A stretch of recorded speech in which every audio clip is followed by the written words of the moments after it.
இன்னைக்கு சிந்து பைரவியில பைரவி நடந்துக்கிறத பார்த்து ஆறுமுகத்துக்கு ரொம்பவே ஆச்சரியமா இருக்கு. அப்படி என்ன பைரவி பண்ணாங்கன்னு பார்க்கலாம் வாங்க. சிவா டாக்டர் தாங்கிட்ட விசாரிச்சதை பத்தி சிட்டு வந்து சிந்து கிட்ட சொல்றாங்க. ஐயோ சிட்டு, நீ எதையும் வளரி கிளறி வச்சிடாத, இனிமேல் நம்ம கொஞ்சம் சூதானமா இருக்கணும் அப்படின்னு சிந்துவும் சிட்டுவும் பேசிக்கிறாங்க. ஆறுமுகம் அதுக்கப்புறம் பைரவி ரூமுக்கு போய் நன்றின்னு சொல்றாரு. நான் உன்னை மன்னிச்சதுக்காக நன்றின்னு சொல்றியா? நான் உன்னை மன்னிச்சிட்டேன்லாம் நீ தப்பா நினைக்காத. என்னைக்குமே நான் உன்னை மன்னிக்க மாட்டேன். இந்த வீட்டை விட்டு வெளியே போனாதான் எனக்கு சந்தோஷம் அப்படின்னு சொல்றாங்க. ஆறுமுகம் உடனே, அதுக்கெல்லாம் நான் நன்றி சொல்ல. நான் உன்னை அடிச்சதை வெளியே சொன்ன, நீ என்ன அடிச்சதை வெளியே சொல்லல, அதுக்காக சொல்றேன். என்னை யாரும் இது வரைக்கும் அடிச்சது கிடையாது, அடிச்சவங்களை நான் சும்மா விட்டதும் கிடையாது அப்படின்னு சொல்றாரு ஆறுமுகம். ஓ, நீங்க மான மரியாதையை பத்தி பேசுறீங்களா? இந்த வீட்லயே என்ன வச்சிட்டு இருந்தீங்கன்னா எல்லாரும் முன்னாடியும் இன்னும் அவமானப்பட வேண்டியதா இருக்கும். அடிச்சதை எல்லாரும் முன்னாடியும் நான் அடிப்பேன் அப்படின்னு சொல்றாங்க. என்னது இது, இவ பெரிய ராட்சசியா இருப்பா போல அப்படின்னு நினைக்கிறாரு ஆறுமுகம். இங்க மெடிக்கல் கவுன்சில்ல சிவாவை கூப்பிட்டு, நீங்க சஸ்பென்ஷன்ல இருக்கும்போது எப்படி குழந்தைங்களுக்கு ட்ரீட்மெண்ட் பண்ணலாம், உங்க சைட்ல இருந்து ஏதாவது விளக்கம் இருக்கான்னு கேக்குறாங்க. சிவாவும் நடந்த எல்லாத்தையுமே சொல்றாரு. அதுக்கப்புறம் மெடிக்கல் கவுன்சில்ல இருந்து கலெக்டரே சிபாரிசு பண்ணனால நீங்க சஸ்பென்ஷன்ல இருக்கிறத நாங்க ரிவோக் பண்றோம், நாளையில இருந்தே நீங்க ட்ரீட்மெண்ட் எல்லாம் ஆரம்பிக்கலாம் அப்படின்னு சொல்லிடுறாங்க. சிவா அதுக்கப்புறம் கலெக்டர் கிட்ட, ரொம்ப தேங்க்ஸ் மேடம், எனக்காக நீங்க பேசினதுக்கு ரொம்ப ரொம்ப தேங்க்ஸ்ன்னு சொல்றாரு. நன்றி சொல்ல வேண்டியது எனக்கு இல்ல, உங்க பொண்டாட்டி சிந்துக்கு தான். சிந்து தான் என்கிட்ட வந்து பேசினாங்க. என்னதான் கடத்தி கொண்டு போய் கல்யாணம் பண்ணியிருந்தாலும் நீங்க மனசார ஏத்துக்கிட்டதாகவும், உங்க 2 பேத்துக்குள்ள எந்த சண்டையும் இல்ல, நீங்க சந்தோஷமா வாழ்றதாகவும், நீங்க எவ்வளவு பண்ணிருக்கீங்க, எவ்வளவு நல்லதெல்லாம் செஞ்சிருக்கீங்கிறதையும் எடுத்து சொன்னாங்க. அதுக்காக தான் நான் மெடிக்கல் கவுன்சில்ல பேசி உங்களோட சஸ்பென்ஷனை ரிவோக் பண்ணேன். இந்த மாதிரி ஒரு வைஃப் கிடைக்கிறதுக்கு நீங்க கொடுத்து வச்சிருக்கணும், ரொம்ப சந்தோஷமா இருங்க அப்படின்னு சொல்றாங்க. சிந்து தான் எல்லாத்துக்கும் காரணங்கிறத கேட்டோன்னே சிவா ரொம்பவே ஷாக் ஆகுறாரு. என்ன பதில் சொல்றதுன்னு தெரியாம தேங்க்ஸ்ன்னு மட்டும் சொல்லிட்டு அங்க இருந்து கிளம்பிடுறாரு.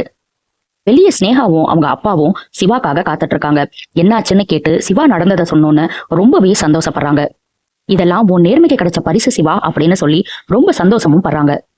எனக்கு இப்பதான் சிவா நிம்மதியா இருக்கு, சந்தோஷமா இருக்கு அப்படின்னு ஸ்னேகா சிவாவை கட்டியும் பிடிச்சுக்கிறாங்க. பைரவி கிச்சன்ல அதிசயமா மட்டன் சூப்பு வச்சுக்கிட்டு இருக்காங்க. அதை பார்த்த மகா பயங்கரமா ஷாக் ஆகுறாங்க. யார் வீட்டு காசுல யாரு உட்காந்து சாப்பிட்றா பாத்தியா, எல்லாம் கால கொடுமை அப்படின்னு அவங்க பொண்ணு கிட்ட பேசிட்டு இருக்காங்க. எப்பவுமே பதிலுக்கு பதில் கொடுக்குற பைரவி இன்னைக்கு ஒண்ணுமே பேசாம அவங்க சூப் செஞ்சு ஒரு பவுல்ல ஊத்தி அவங்கள கடந்து போய்கிட்டே இருந்தாங்க. யாருக்காக சூப் செஞ்சிருப்பாங்க அப்படின்னு பின்னாடி பேசுறாங்க. யாருக்கா இருக்கும், வேற யாருக்காவது அவ செஞ்சு கொடுக்க போறா, அவளே செஞ்சு அவளே குடிப்பா அப்படின்னு பேசிக்கிறாங்க. இந்த மாதிரி ஒரு தடவையாவது சூப்பு செஞ்சு கொடுத்துருக்கியாக்கா அப்படின்னு இசக்கி கேட்க, இப்ப அது மட்டும் தாண்டா குறை அப்படின்னு பேசிக்கிறாங்க.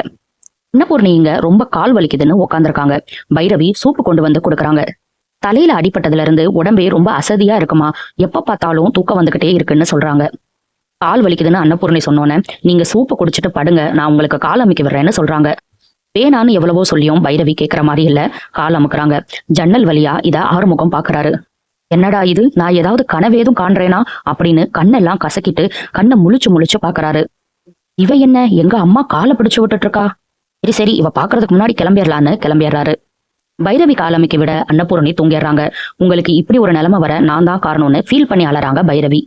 அன்னபூர்ணி எந்திரிச்சதுக்கு அப்புறம் ஆறுமுகம் வந்து, அம்மா உனக்கு எதுவும் பிரச்சனையா, ஏன் ஒரு மாதிரி டல்லாவே இருக்க, என்ன பைரவி வந்து உன் காலெல்லாம் அமைக்க விடுறா அப்படின்னு கேக்குறாரு.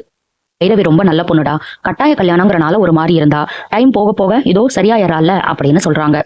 லைலா அரிசி போட சொன்னதுக்கே போடல, இன்னைக்கு உன் காலை அமைக்க விடுறான்னா எனக்கு ஏதோ தப்பா தோணுது அப்படிங்கிறாரு. அதெல்லாம் ஒண்ணும் கிடையாது, நீ ஆராய்ச்சி பண்ணாம அவ மாற மாற அவ கூட சேர்ந்து வாழப்பாருன்னு சொல்லிடுறாங்க. ஆஹா சாப்பிட்டுட்டு இருக்கிற எல்லார்கிட்டையும் வந்து, சிவாவோட சஸ்பென்ஷன் ரிவோக் ஆயிருச்சான், நாளையில இருந்து சிவா வேலைக்கு போலாம். என் பையன் வேலையை விட்டதுல இருந்து ஒரு மாதிரி சாப்பிடாம கொள்ளாம இருந்தான், இனிமேல் அவன் சந்தோஷமா இருப்பான். அப்படியே இந்த சிந்துவும் வீட்டை விட்டு ஒழிஞ்சிட்டா இன்னும் சந்தோஷமா இருப்பான் அப்படின்னு பேசிட்டு இருக்காங்க. சிவாவும் வீட்டுக்குள்ள வர்றாரு. மகா ரொம்ப சந்தோஷமா சிவா கிட்ட போய், அப்பாடா உன்னோட சஸ்பென்ஷனை அவங்களே ரிவோக் பண்ணிட்டாங்கடா. ஸ்னேகாவும் அவங்க அப்பாவும் மெடிக்கல் கவுன்சில்ல பேசி என்னமோ பண்ணிருக்காங்க போல, ஸ்னேகா தான் கால் பண்ணி இப்பதான் சொன்னான், நீ அவங்களுக்கு ரொம்ப நன்றியோட இருக்கணும்டா அப்படின்னு சொல்றாங்க. அன்னபூர்ணி உடனே, சிவாக்கு மறுபடியும் வேலை கிடைச்சதுக்கு காரணம் ஸ்னேகாவோ அவங்க அப்பாவோ கிடையாது, சிந்து தான். சிந்து தான் கலெக்டர் கிட்ட மனு கொடுத்து எல்லாத்தையும் பேசி சிவாக்கு வேலையை திருப்பி வாங்கி கொடுத்துருக்கான்னு சொல்றாங்க. இந்த படிக்காத தற்குறியா இந்த வேலை திரும்ப கிடைக்கிறதுக்கு காரணம் அப்படின்னு கேக்குறாங்க மகா. நீ படிக்காத தற்கூரின்னு சொல்லிட்டு இருக்கிற அதே சிந்து தான் வேலை கிடைக்கிறதுக்கு காரணம் மகா, சிந்துவை பத்தி புரிஞ்சுக்கோ அப்படின்னு அன்னபூர்ணி சொல்றாங்க. உண்மையா சிவா அப்படின்னு மகா சிவா கிட்ட மறுபடியும் கேக்குறாங்க. சிவாவும், ஆமாமா எனக்கு வேலை கிடைக்கிறதுக்கு காரணம் சிந்து தான், அவதான் போய் பேசியிருப்பா போலன்னு சொல்றாரு. இதை கேட்டு ஷாக் ஆகுறாங்க மகா. இனி என்னெல்லாம் நடக்க போகுதுங்கிறத நம்ம பொறுத்திருந்து பார்க்கலாம். அடுத்தடுத்து சிந்து பைரவியில என்ன நடக்குதுன்னு தெரிஞ்சுக்க சப்ஸ்கிரைப் பண்ண மறந்துடாதீங்க.